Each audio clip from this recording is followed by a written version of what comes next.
Masya Allah, pertama kalinya dalam sejarah Amerika Serikat, Partai Demokrat Amerika boikot dan blokir Israel demi Palestina. Ada apa?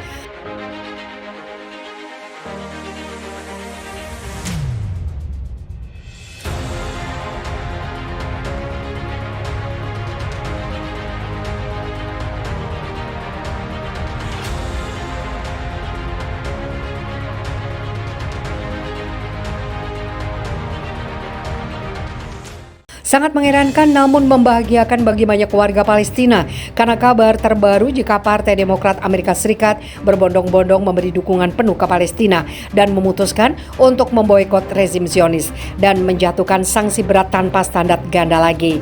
Mendengar berita tersebut membuat pemerintahan Zionis jadi kebakaran jenggot. Apalagi situasi negaranya tengah terancam ribuan konflik yang berkelanjutan hingga saat ini. Sementara itu, sebuah jajak pendapat yang dilakukan oleh Gallup menunjukkan bahwa untuk pertama kalinya Partai Demokrat di Amerika Serikat lebih bersimpati kepada orang Palestina daripada orang Israel. Dalam perubahan bersejarah menyusul gelombang kekerasan Israel di tepi barat yang diduduki. Jajak pendapat oleh perusahaan riset yang berbasis di Washington DC tersebut menunjukkan bahwa sekitar 49% dari mereka yang disurvei merasa lebih bersimpati terhadap warga Palestina yang telah menjadi sasaran kekerasan dan pendudukan selama puluhan tahun sejak invasi tepi barat oleh Israel pada tahun 1967. Sementara itu, 38% Demokrat, partai yang berkuasa di Amerika Serikat mengatakan simpati mereka kepada orang Israel, The New Arab melamporkan. Hasil jajak pendapat menunjukkan peningkatan 11% simpati terhadap Palestina selama setahun terakhir. Bertepatan dengan pembentukan pemerintahan sayap kanan di Israel, ini telah melihat jumlah Demokrat Amerika yang bersimpati dengan Israel dan mereka yang tidak mendukung satu pihak berkurang secara signifikan. Seperti diketahui jika hubungan Amerika Serikat dan Israel merenggang semenjak Netanyahu kembali berkuasa.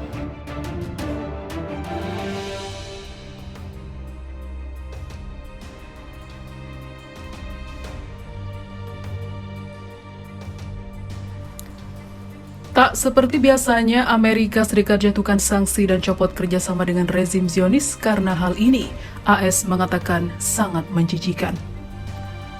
Semenjak Netanyahu berkuasa, Amerika Serikat tak suka dan menentang seluruh kebijakan yang diterapkan oleh mantan pemimpin Israel yang kini menjabat lagi itu. Rencana Israel melakukan penggusuran di tepi barat yang akan ditempatkan oleh pemukim Zionis ditentang keras oleh Amerika Serikat. Malah Amerika Serikat mengatakan hal itu sangat menjijikan dan Israel berhak untuk mendapatkan hukuman atas aksi yang telah merugikan ribuan warga Palestina itu. Bahkan dikabarkan lewat Kementerian Luar Negerinya jika Amerika Serikat bersedia mencopot beberapa kerjasamanya dengan rezim Zionis. Sementara itu, Amerika Serikat mengecam pernyataan Menteri Keuangan Israel setelah dia menyerukan pemusnahan desa Huwara di Palestina. Amerika Serikat menyebutnya sebagai pernyataan yang memuaskan ataupun memuakan, tidak bertanggung jawab dan menjijikan. Dalam sebuah pidato yang disiarkan televisi, Menteri Keuangan Israel Bezalel Smotrich mengatakan desa Huwara perlu dimusnahkan. Saya pikir negara Israel harus melakukannya, ungkapnya. Menanggapi hal itu, selama jumpa pers, juru bicara Departemen Luar Negeri Amerika Serikat Ned Price mengatakan pernyataan Smotrich merupakan hasutan untuk melakukan kekerasan. Price meminta Perdana Menteri Israel Benjamin Netanyahu dan anggota pemerintah lainnya untuk secara terbuka mengutuk komentar tersebut. Menteri Keamanan Nasional Itamar Ben-Gvir diketahui berselisih dengan pemerintahan Biden atas kebijakan sayap kanan mereka, termasuk janji untuk memperluas pemukiman ilegal di wilayah Palestina yang diduduki. Washington secara terbuka dan pribadi mendesak pemerintah Netanyahu yang dianggap sebagai salah satu yang paling ekstrim dalam sejarah negara itu agar tidak melanjutkan langkah ini. Israel juga telah menyaksikan aksi protes nasional terhadap rencana Netanyahu untuk melanjutkan langkah-langkah yang akan dilihat sebagai melemahkan Mahkamah Agung dan memberi politisi lebih banyak kekuasaan atas peradilan.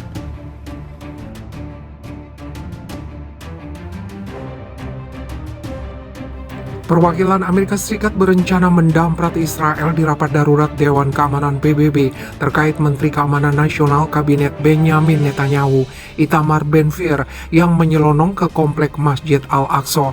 Rapat DKPBB bakal berlangsung sore waktu setempat di markas PBB New York. Sebelumnya, Ben-Gvir memaksa mendatangi komplek Masjid Al-Aqsa waktu setempat. Tindakan Ben-Gvir tersebut dinilai sembrono dan beresiko memicu konflik karena komplek Masjid Al-Aqsa sesuai kesepakatan internasional merupakan tempat suci bagi umat muslim. Secara keseluruhan, wilayah yang juga dikenal sebagai Temple Mount merupakan tempat suci bagi umat Islam dan Yahudi.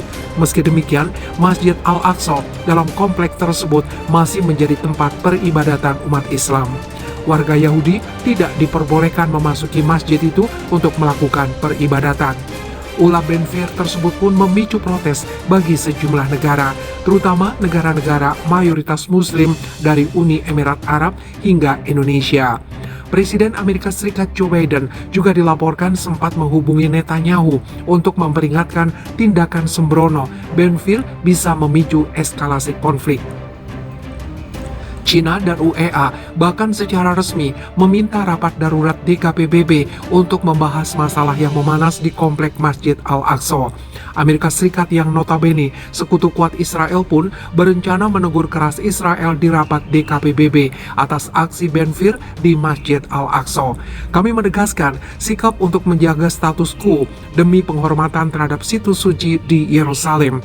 Aksi sepihak yang bertolak belakang atas status quo tentu tidak dapat diterima. Demikian pernyataan juru bicara Departemen Luar Negeri Amerika Serikat Ned Price seperti dikutip dari Jerusalem Post, yang menegaskan bahwa pemerintah Biden berencana menyuarakan pandangan tersebut untuk mengingatkan Israel di DKPBB. Kami siap menegaskan kembali pandangan kami kepada kolega di Dewan Keamanan, ujar Price. Sebelumnya, Netanyahu membela tindakan menterinya mendatangi wilayah yang diklaim masih kedaulatan Israel serta tidak melanggar status quo, sebab Ben-Gvir hanya mendatangi Masjid Al-Aqsa dan tidak beribadah di sana. Netanyahu pun bersikeras tetap pada sikapnya untuk kepentingan Israel ketimbang pandangan dunia internasional. Daripada tunduk dan mengikuti dikte komunitas internasional, kami dengan bangga akan bertahan pada kepentingan negara Israel dan tanah Israel, kata Netanyahu.